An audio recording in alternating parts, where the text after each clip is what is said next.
Hello again, watch friends. Welcome back. I'd like to recount a recent experience I had that was very frustrating, extremely annoying, but had a happy ending.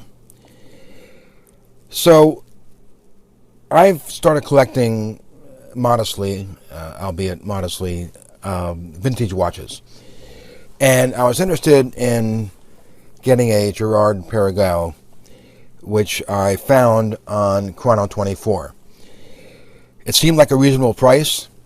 The seller said that the watch was recently serviced and had plenty of pictures. By the way, see my video on buying a vintage watch. I'll put a link up above here for you to check it out. So I asked questions. The questions were answered. So I ordered the watch. It arrived, and it was defective. It wouldn't keep time for more than 12 hours. And I repeatedly tried to see if the watch would work, and over the course of 2 or 3 days, it still had the same problem. So I contacted the seller. We went back and forth and back, and I tried to get a local watchmaker to fix it, but I just couldn't do it. I did take it to a local watchmaker, and I was told that this particular vintage Girard-Perregaux had to go back to the manufacturer to be serviced, which was in Switzerland. So that would be a very expensive return, much more than what I had put into the watch. So I returned it to the seller. The seller allowed me to return it, even though they said I should have had it fixed locally, which I couldn't do. So I returned it to the seller. It cost, I think it was like $62 in shipping back to Germany. That's where the seller was.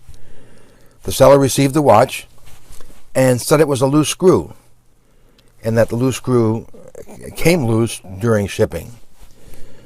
Well, that seems suspect to me.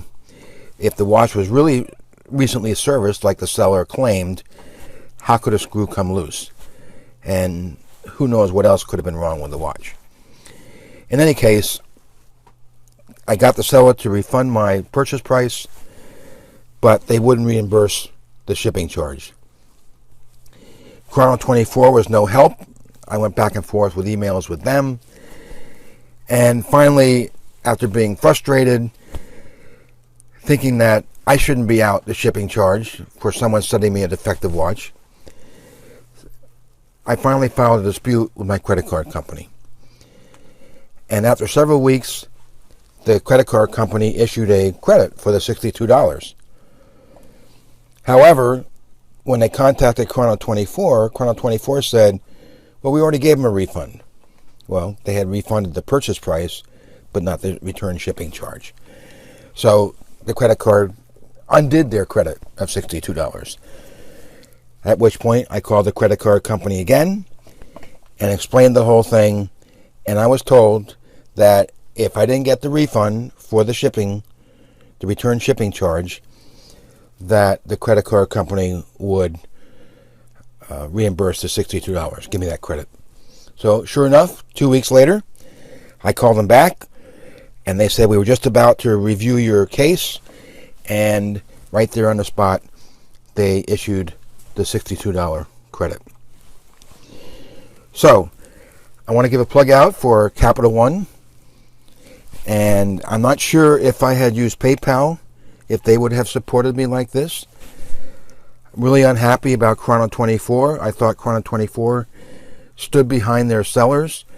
This was supposedly a trusted seller in Chrono24 language, but I'm not sure it was, and left a very bad taste in my mouth for Chrono24 and this seller in particular.